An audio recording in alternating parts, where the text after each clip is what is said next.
So ఒక bumper offer ఇస్తున్నదట కేంద్రం. ఎవరైతే కారు ఓనర్స్ ఉంటారో ఆ ఓనర్లకి ఈ టోల్కి సంబంధించిన విషయంలో ప్రైవేటు కారు యజమానులకు కేంద్ర ప్రభుత్వం శుభవార్త చెప్పబోతున్నదట.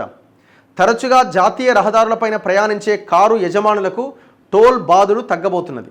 ఇలాంటి వారి కోసం ఏడాది పాటుగా చెల్లుబాటు అయ్యే టోల్ పాస్ను అందుబాటులోకి తీసుకురాబోతున్నది.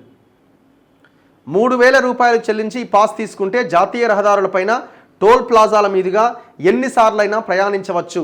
30,000 చెల్లిస్తే 15 సంవత్సరాల పాటు హైవేలపైన అపరిమితంగా ప్రయాణించవచ్చు.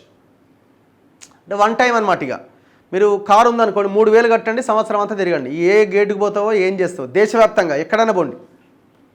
ఒకవేళ మీరు 15 ఏళ్ళకి తీసుకోవాలని ఇంకొక ఆప్షన్ కూడా ఉన్నది. 15 ఏళ్ళకి 15 సంవత్సరాలకి 30,000, సంవత్సరానికి 2,000 పడుతుంది.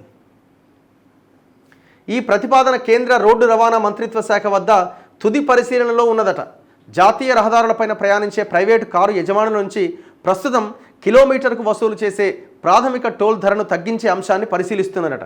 ప్రస్తుతం జాతీయ రహదారులపైన స్థానికులు లేదా రోజు ప్రయాణించే వాహనదారులకు ఒక్క టోల్ ప్లాజాకు మాత్రమే నెలవారీ పాసులు జారీ చేస్తున్నారు.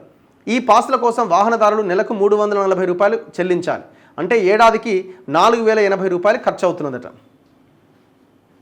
సో 3,000లో సంవత్సరం అంతా తిరగడానికి అవకాశం ఉంటుందట ఆ పాస్ తీసుకుంటే. అది ఇంకా వాళ్ళ దగ్గర పరిశీలనలో ఉందట, అయిపోద్దట, చూడాలి.